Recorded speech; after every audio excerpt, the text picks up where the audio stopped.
The garage smelled like motor oil and broken dreams at midnight, which was exactly how I liked it. My name is Jack Sullivan, and I was elbow deep in rebuilding an outboard motor when my wife Claire drifted in wearing that black dress that cost more than my monthly income from the marine repair shop. Before we dive deeper into this story, I have one small request.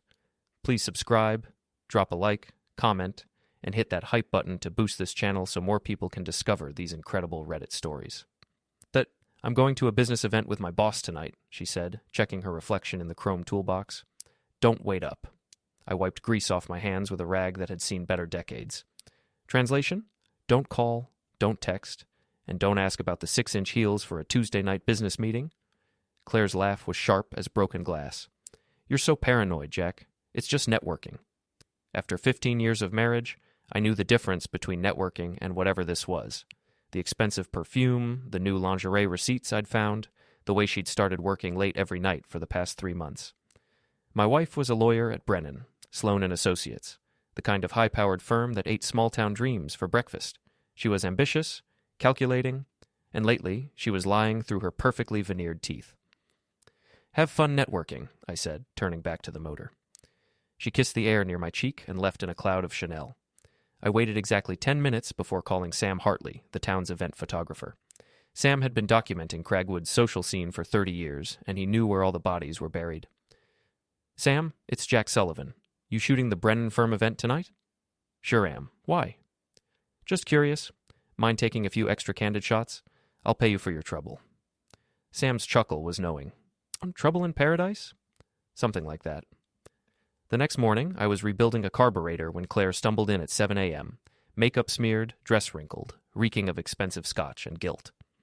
She tried to sneak upstairs, but I was already sitting at the kitchen table with Sam's photos spread out like a royal flush. There was my wife, arm in arm with Owen Mitchell, the golden boy associate from her firm. Owen was everything I wasn't. Tall, rich, Ivy League educated, and apparently very comfortable with his hands on my wife's ass in public. Claire froze in the doorway like a deer caught in headlights. Jack, I can explain. Explain what? How you're just networking with Owen's tongue down your throat? She straightened, and I watched her slip into lawyer mode. You're being paranoid. Owen and I are colleagues. We were just talking. Talking? Is that what you call it when his hand is on your thigh under the table? You had me followed? Her voice went cold and dangerous. I had the event photographed. There's a difference. Claire grabbed the photos, her face cycling through emotions like a broken traffic light. Denial, anger, calculation. This doesn't prove anything. It proves you're a liar. She threw the photos at me. You want to know the truth? Fine. Yes, I've been seeing Owen. Yes, we're having an affair. And you know what? I don't feel guilty about it. You've been extra weight for years, Jack. Your little boat repair shop, your small-town dreams, your complete lack of ambition. I deserve better. The words hit like physical blows, but I kept my voice steady. So what now? Now I'm moving out. Temporarily. Owen's helping me find a place. How convenient. Don't make this harder than it has to be. After she left with 2 suitcases and my dignity, I sat in the kitchen staring at the scattered photos. 15 years of marriage, reduced to evidence in a divorce case I never saw coming. Within a week, the entire town knew. Cragwood was the kind of place where secrets had the lifespan of mayflies, and my marriage's end throes were front-page entertainment for every gossip in a 50-mile radius. The worst part was Jenna Walsh, Claire's best friend who ran the town's most popular gossip blog, Cragwood Confidential. Jenna had always smiled to my face while sharpening knives behind my back, and now she had all the ammunition she needed. Her latest post was titled, When Love Dies, a Local Tragedy, and it painted me as the pathetic husband who couldn't satisfy his ambitious wife. She didn't use names, but in a town of 8,000 people, everyone knew exactly who she was talking about. Some men just can't satisfy their wives' needs, she wrote. Physical, emotional, financial. When a woman outgrows her husband, sometimes the kindest thing is to let her find happiness elsewhere. We should support our local success stories, not drag them down with small-town mediocrity. I was reading this literary assassination at Murphy's Bar, the kind of waterfront dive where the beer was cheap and the lighting was forgiving. My brother Eli worked behind the bar, and he was the only person in town still talking to me like I was human. She's a piece of work, Eli said, refilling my whiskey. Always has been. Claire or Jenna? Both, but Jenna's worse. At least Claire stabbed you in the front.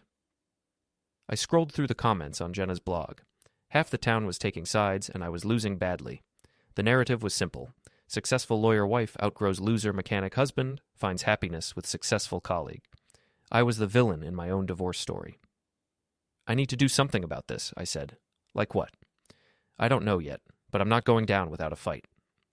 That's when Owen Mitchell walked into Murphy's bar like he owned the place. He was still wearing his $1,000 suit, looking completely out of place among the dock workers and fishermen. Every conversation stopped as he approached my table. Jack, right? We need to talk. I don't think we do. Claire's worried about you. She thinks you might do something stupid. I laughed, but there was no humor in it. Like what? Challenge you to a duel? Like harass her. Or me. She's considering a restraining order. The bar was silent now. Every eye was on us, waiting to see if the cuckolded husband would finally snap. I stood up slowly, noting that I was 3 inches taller and 30 pounds heavier than Owen. All those years of manual labor versus his gym membership. Tell you what, Owen, let's take this outside. I'm not going to fight you. Good, because you'd lose. We walked out to the parking lot, followed by half the bar. Owen's BMW was parked next to my rusted pickup truck, a perfect metaphor for everything wrong with my life. Stay away from Claire, Owen said, trying to sound tough. She's made her choice. Has she? Or did you make it for her with your trust fund and your corner office? This isn't about money. Everything's about money, Owen, especially with Claire. That's when I noticed his gym bag in the back seat of his BMW. Without thinking, I grabbed it and hurled it as hard as I could toward the dumpster behind Murphy's. It exploded on impact, scattering his expensive workout gear across the alley. You're insane, Owen said, backing toward his car. I'm just getting started. He drove off fast enough to leave rubber on the asphalt. The crowd for Murphy's was cheering, but it felt hollow. I'd won a battle that didn't matter in a war I was losing. That night, Jenna posted another blog entry. Local man's violent outburst confirms worst fears. She'd somehow gotten the whole story within hours, complete with eyewitness accounts that made me sound like a dangerous psychopath. I was lying in bed, staring at the ceiling and wondering how my life had become a cautionary tale, when my phone buzzed with a text from an unknown number. Check Jenna's blog at midnight. You need to see this. A friend. At exactly midnight, Jenna Walsh's blog exploded with new content. But this time, she wasn't the one posting. Someone had hacked Cragwood Confidential and turned it into a confessional booth. Every dirty secret Jenna had ever collected was now public record. Her affair with the married town selectman, her fake college degree, her gambling debts, her history of blackmailing local business owners for advertising money. The blog's comment section was going insane. The same people who'd been crucifying me 12 hours earlier were now tearing Jenna apart with the enthusiasm of piranhas in a feeding frenzy. My phone rang at 12:15 a.m. It was Eli. Please tell me you didn't do this, he said. I didn't do this. But you know who did? I thought about Sam Hartley, the photographer who knew everyone's secrets. Maybe. Jack, this is war now. You know that, right? Good. I was getting tired of losing. The next morning, I drove to Sam's photography studio downtown. It was a cramped, cluttered space above the hardware store, filled with 30 years of Cragwood's documented history. Sam was developing film in his darkroom when I arrived, the chemical smell sharp in my nostrils. Interesting night on the internet, I said. Sam emerged from the darkroom, wiping his hands on a stained apron. Karma's a bitch, isn't it? Did you hack Jenna's blog? I don't know anything about computers, Jack, but I know people, and I know secrets.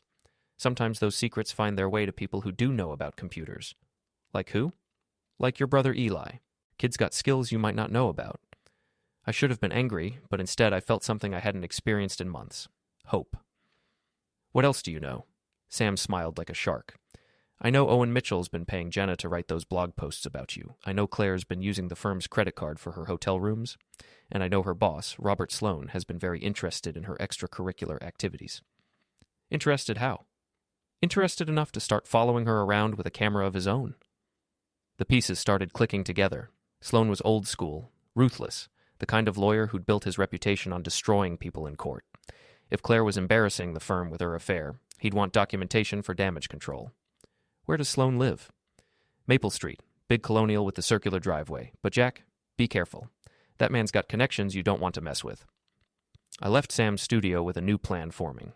If Claire wanted to play dirty, I'd show her what dirty really looked like. That afternoon, I drove to Owen's gym, an upscale fitness center that catered to Cragwood's professional class. I waited in the parking lot until I saw his BMW, then got to work. Sugar in the gas tank was amateur hour, but a banana in the tailpipe and loosened lug nuts? That was artistry. When Owen came out an hour later, sweaty and confident, his car wouldn't start. Then it backfired loud enough, belching black smoke like a fading dragon. The valet parking attendants were laughing openly as Owen stood there in his designer workout clothes, looking like he wanted to disappear. I rolled down my pickup truck window as I drove past. "Having car trouble, Owen?" His face went red with rage. "You son of a bitch! Proof?" He couldn't answer that, because there wasn't any, just like there wasn't any proof when his gym locker got broken into later that week, or when someone signed him up for every spam mailing list on the internet. But my masterpiece was yet to come. The Cragwood Country Club's annual charity gala was the social event of the year, and Claire would be there with Owen, playing the happy couple for all the town's elite. What they didn't know was that I'd been planning a surprise of my own. The country club gala was black tie optional, which meant everyone wore black tie except the staff. I'd rented a tuxedo that made me look almost respectable, and I'd spent 2 weeks planning what came next. Eli had helped me hack into the club's audiovisual system, the same setup they used for wedding slideshows and anniversary tributes. Tonight, it was going to tell a different kind of love story. I arrived fashionably late, after Claire and Owen had made their grand entrance. They were holding court near the bar, surrounded by the firm's partners and their wives. Claire looked stunning in a red dress that probably cost more than my monthly mortgage payment. She was laughing at something Owen said, playing the part of the happy girlfriend to perfection. What she didn't see was me slipping into the AV booth behind the main ballroom. What she didn't know was that Sam Hartley had been very busy over the past month, taking photographs that told the real story of her affair. At exactly 9 p.m. during the charity auction, I activated my slideshow.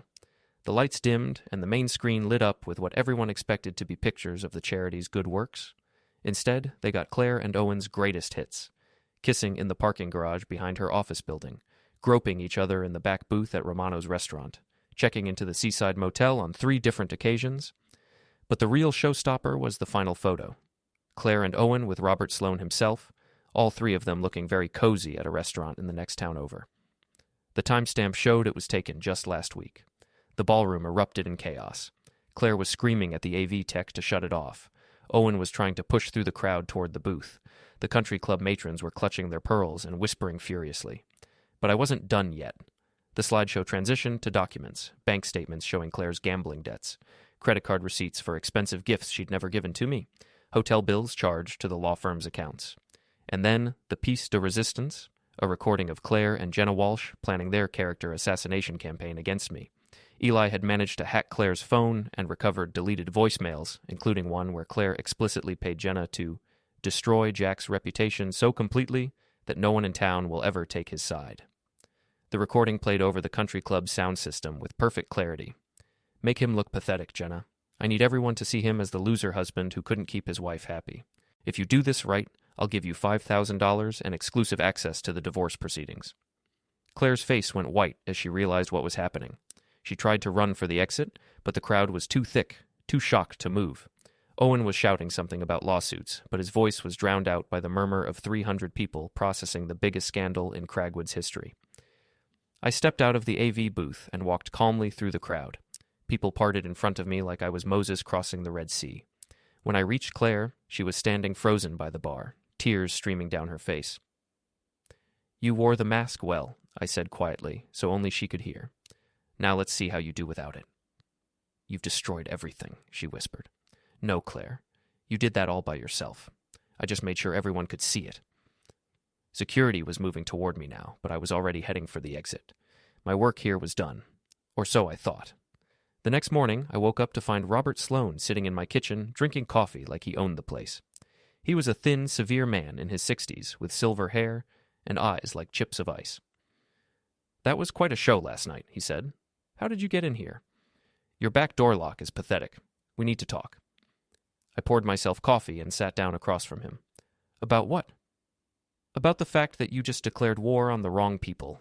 Claire's affair was an embarrassment, but what you did last night was criminal.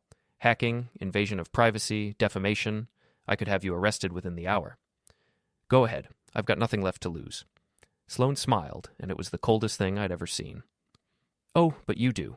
Your little boat repair shop, for instance. Did you know the town's planning to rezone this entire area for commercial development? Your property would be worth quite a lot to the right buyer. It would be a shame if that deal fell through because of some zoning complications. You're threatening me. I'm educating you. Claire made a mistake, but she's a valuable asset to my firm. Owen's family has connections that benefit my business. You, on the other hand, are expendable. That's when I realized I'd been playing checkers while everyone else was playing chess. Claire's affair wasn't just about passion or boredom. It was about positioning herself within the firm's power structure. Owen wasn't her lover. He was her ladder. "What do you want?" I asked. "I want you to disappear, quietly, sell your shop, leave town, start over somewhere else. In exchange, I'll make sure the divorce settlement is generous enough to give you a fresh start. And if I refuse, then you'll discover just how small Cragwood really is when everyone in it wants you gone." After Sloane left, I sat in my kitchen for a long time, thinking. Then I called Sam Hartley. "Sam, remember when you said you knew secrets about everyone in town?" "Sure do." "What do you know about Robert Sloane?" There was a long pause. More than he'd like. Why?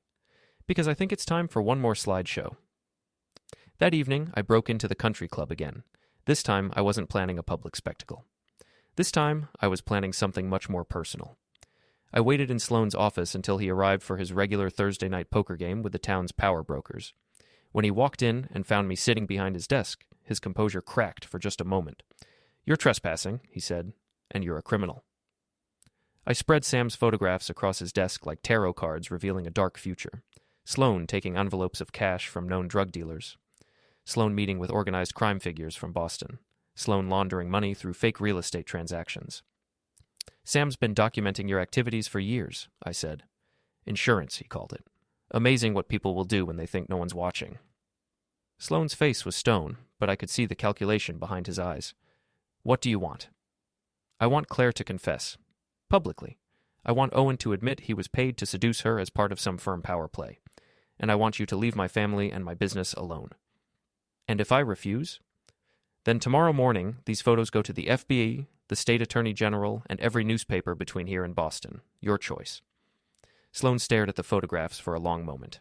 Then he reached for his phone. "Claire, it's Robert. Come to my office, now, and bring Owen." 20 minutes later, Claire and Owen arrived, looking confused and worried. When they saw me sitting behind Sloane's desk with the photographs spread out like evidence in a murder trial, their confusion turned to terror. "Tell him," Sloane said simply. Claire looked like she was going to be sick. "Tell him what?" "Everything. The truth. All of it." And slowly, piece by piece, the real story came out. Claire hadn't been having an affair with Owen. She'd been having an affair with Sloane himself, and Owen had been paid to provide cover. The whole thing was designed to make her divorce look like a simple case of a wife falling for a younger man, rather than the sordid reality of a boss manipulating his employee. Jenna's blog attacks hadn't been about friendship or loyalty. She'd been paid by Sloane to destroy my reputation so thoroughly that no one would believe me if I ever discovered the truth. Even the country club humiliation had been part of their plan. They'd expected me to lash out publicly, making myself look unstable and vindictive. What they hadn't expected was for me to have evidence of their conspiracy. "Why?" I asked Claire. She couldn't meet my eyes. "He promised me a partnership, full equity in the firm. I was tired of being overlooked, tired of watching men with half my talent get promoted while I stayed an associate." "So you destroyed our marriage for a job?" "I destroyed our marriage because it was already over, Jack. We both know that." Maybe she was right. Maybe we'd been living like strangers for years, going through the motions of a relationship that had died sometime when we weren't paying attention, but that didn't excuse what she'd done, what they'd all done. "Here's what's going to happen," I said, standing up and gathering the photographs. "Claire, you're going to withdraw the divorce petition and agree to a fair settlement. Owen, you're going to transfer to another firm, preferably in another state. And Mr. Sloane, you're going to sell my wife her partnership at exactly half the usual price, using your own money, not the firm's." "And if we refuse?" Sloane asked. I held up the photographs. "Then everyone in town learns that the great Robert Sloane is a criminal who pimps out his employees to cover his tracks." The room was silent, except for the ticking of Sloane's antique clock. Finally, he nodded. "Done." I walked to the door, then turned back for one last look at the three people who'd tried to destroy my life. "You know what the funny thing is? I probably would have agreed to a quiet divorce if you'd just been honest. But you had to make it a game. You had to try to humiliate me. You forgot that sometimes the underdog wins." I left them there in Sloane's office. Three successful people who'd just learned that success without honor is just another form of failure. Outside, the night air was clean and cold, carrying the salt smell of the ocean. For the first time in months, I felt like I could breathe again. 6 months later, Claire was a full partner at Brennan, Sloan & Associates. Owen was practicing law in Seattle, and Jenna Walsh had shut down her blog and moved to Florida. Sloan himself had taken early retirement after the stress of recent events affected his health. As for me, I kept my marine repair shop and my house. The divorce settlement was generous enough to pay off my debts and give me a fresh start. I even started dating again, a teacher from the next town over who didn't know or care about Cragwood's gossip. Some nights, I still work in my garage until midnight, rebuilding engines and thinking about second chances. The smell of motor oil and possibility mixing in the salt air, while the town sleeps peacefully around me, unaware that sometimes the masks we wear are the only things keeping us human. But I learned something important during those dark months. Everyone wears masks, but not everyone knows when to take them off. The people who tried to destroy me forgot that underneath my mask of the simple mechanic was someone who'd learned to fight back. And when the last mask finally came off, I was the only one left standing.